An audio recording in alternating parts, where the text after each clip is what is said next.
Os fatores internos, assim, que eu poderia dizer que a força, né, que move esse trabalho da coordenadoria, do ponto de cultura e o meu pessoal, né, como professora, empreendedora e preocupada com a minha comunidade, porque a minha visão sempre não é só para mim. Eu como uma mulher negra,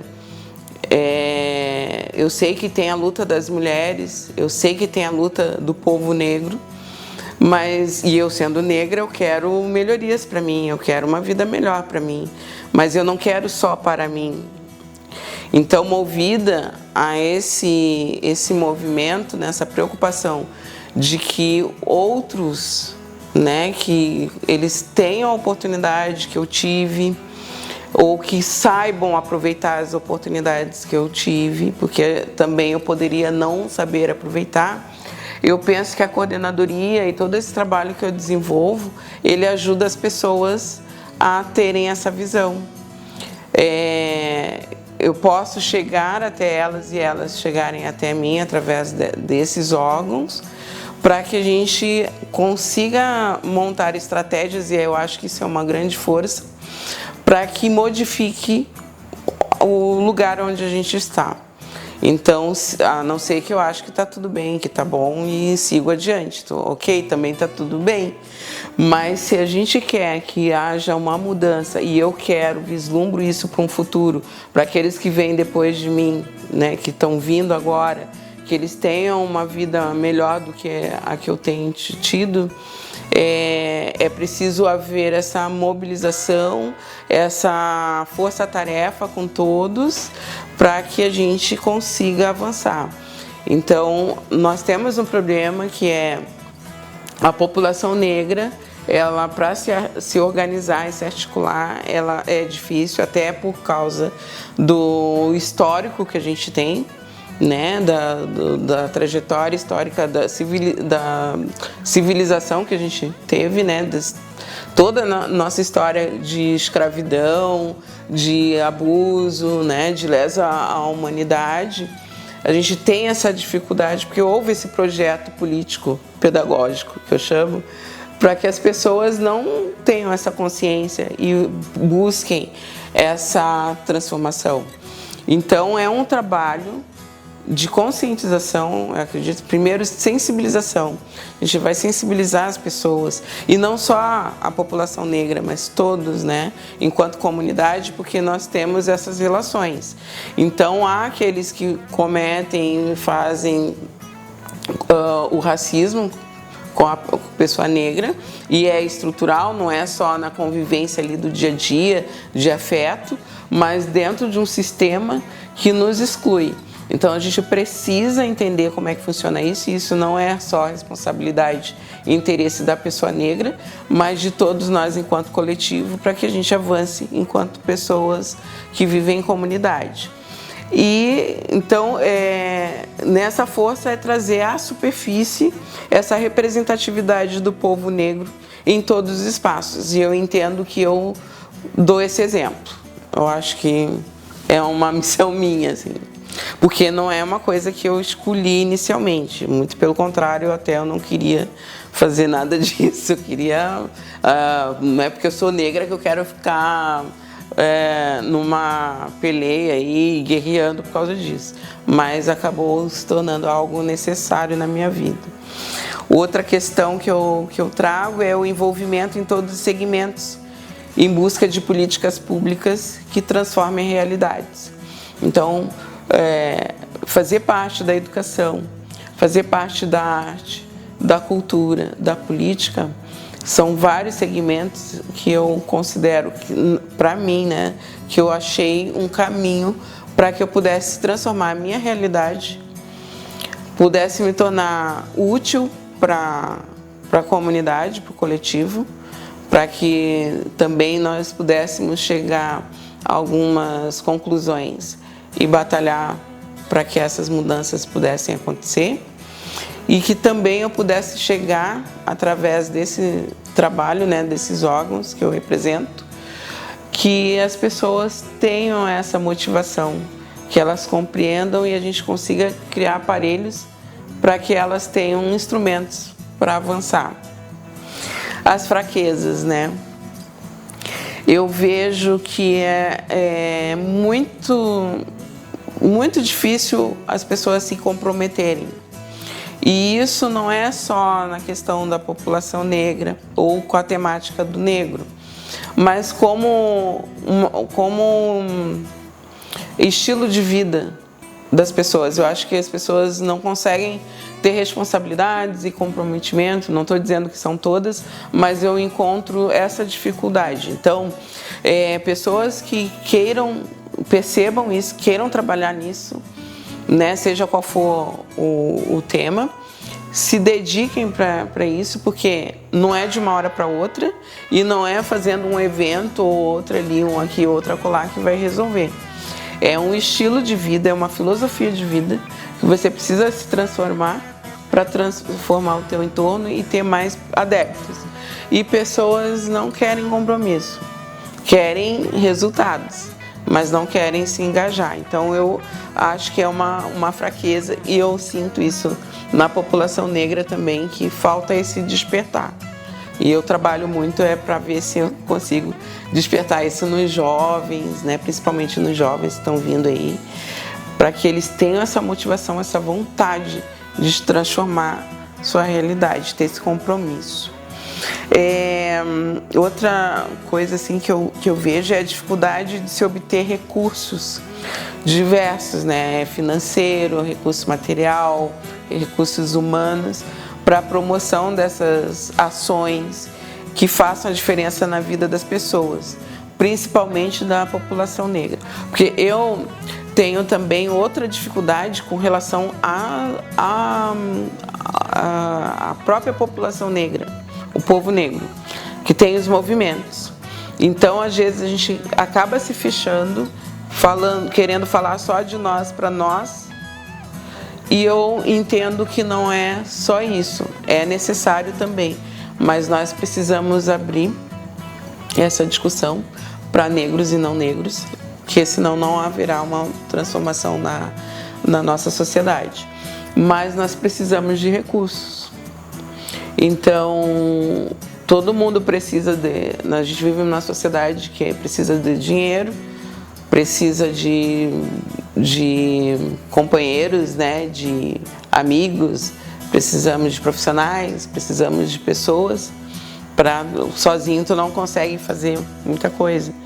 Então eu vejo que é uma grande dificuldade também de conseguir tudo isso, porque acham bacana o meu projeto, e acham legal ter uma coordenadoria, mas como que tu vais ter uma coordenadoria se tu não tens um espaço para trabalhar, tu não tens uma sala para atender as pessoas, né? Eu no meu projeto, como é que eu vou tirar do meu bolso, do meu próprio sustento, para manter um projeto, para atender uma comunidade?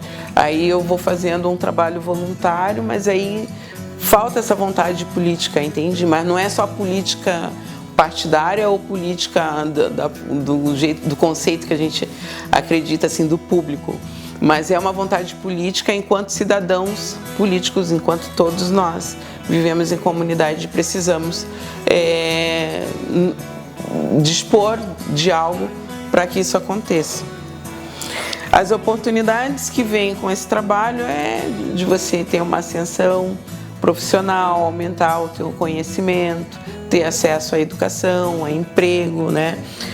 O combate ao racismo, que aí vai melhorando as relações, né? Tu vai conheces qual é o processo, o que está acontecendo, então fica mais fácil de você combater, desmanchar e começar contigo. E aí se você consegue diminuir esse racismo que você faz, que às vezes você não reconhece, já vai diminuir no teu entorno. Então, se vai passando de um para o outro, eu entendo que isso vai diminuir e a qualidade de vida das pessoas vai melhorar. Porque aí tu vai ter melhores relações, tu vai ter condições de trabalhar melhor, a tua saúde vai melhorar, a tua saúde mental, né? As tuas relações com o chefe com o empregado vai melhorar, porque ele vai te tratar de uma forma mais respeitosa, te valorizando, né? E vai também tendo cursos, formações, né, para você ter uma qualificação melhor para atuar, por exemplo. Eu, como coordenadora da igualdade racial e trabalhando na prefeitura, eu entendo que os nossos servidores todos, não é só quem trabalha com a questão das etnias, mas todos precisam ter essa qualificação para saber lidar com o indígena, né? Para conhecer a cultura dos indígenas, dos negros, dos ciganos, que estão à margem dessa sociedade. Então, quando esse chega no órgão, no sistema público, ele precisa ser bem acolhido. Mas como que esse servidor vai saber isso? Então, como coordenadora, eu estou propondo sempre esse trabalho de valorização do servidor, de valorização dessa comunidade que acessa os serviços, né, para que ele se sinta sempre melhor. E essa é uma oportunidade, através do ponto de cultura e através, né, do meu trabalho como professora e como coordenadora. As ameaças que eu percebo é que se a gente tem essas fraquezas, não consegue avançar nessas forças, a gente vai estar sempre no limite ali, né, do desemprego, a gente vai estar na vulnerabilidade, aí falando mais especificamente da população negra, né, que é meu recorte. Os vícios, né, tanto para amenizar as dores, quanto para a fuga, né, ou até para um alívio de algo, né, até de uma coisa boa que aconteça. Então, tu fica muito vulnerável. E o difícil acesso às informações, porque a gente vê que a população negra, ela está nos lugares bem mais distantes do centro. Então, ela é um público que sempre está mais à margem, tem mais dificuldade de acesso às informações, aos sistemas de atendimento. E aí, vendo com toda essas questões que eu coloquei e fazendo uma relação com o Porto, que essa cidade, ela iniciou também ali no século XIX, meado do século XX, né, com a população negra se distanciando ali do período da escravidão, indo sendo aproveitado para a industrialização, para as fábricas que vêm aqui de Rio Grande. De novo, tudo isso que eu falei, das dificuldades que eu encontro enquanto uma funcionária que tem um propósito, tem um cargo para desenvolver um trabalho para a população negra, lá no século XIX, esse mesmo povo estava enfrentando esses mesmos problemas. Por quê?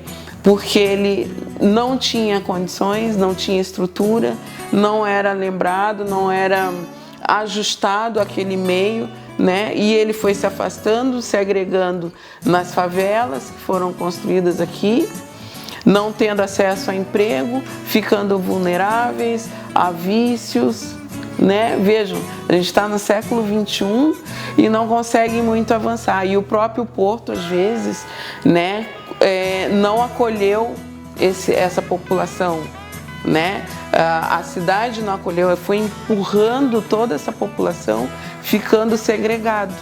E hoje a gente vê isso ainda, porque a gente vê nos centros aqui de Rio Grande, é difícil você ver a população negra participando, se envolvendo, e aí vai ao encontro que eu falei das fraquezas, né? Que é difícil de se comprometer, de participar e de fazer com que a coisa se transforme, que se modifique. E aí a população, os imigrantes que vieram, tiveram mais acesso, receberam uma moradia, bem ou mal receberam um emprego, um salário, e essa população negra não, que ficou à margem. E aí todo mundo acha assim, não, mas isso aí foi normal, isso foi naquele tempo, eles não buscaram o suficiente. E se a gente for olhar pela história e toda a trajetória que se tem, e já com o meu relato hoje no século XXI, tendo já adentrando num sistema público, você vê que não tem condições, né?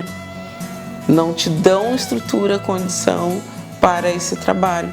Então, dentro da coordenadoria, o que eu busco sempre é dialogar com o executivo, com o chefe do executivo, da importância que a gente precisa ter de dialogar com outras esferas para que se tenha recursos, o mínimo possível para atender a população. Porque o que a gente quer é que toda a população, então todos, né, a lei ela é clara, ela diz que é para todos, mas a gente vê que a população negra, indígena, ciganos estão sempre distanciados à margem. Então o meu olhar ele é voltado para esse público e eu espero que a gente consiga avançar nesse sentido, né? Eu não tenho, ainda não tive um acesso direto com representantes de diretores do Porto, por exemplo, mas seria algo interessante da gente poder articular e ver e atender essa população que vive numa situação mais precária.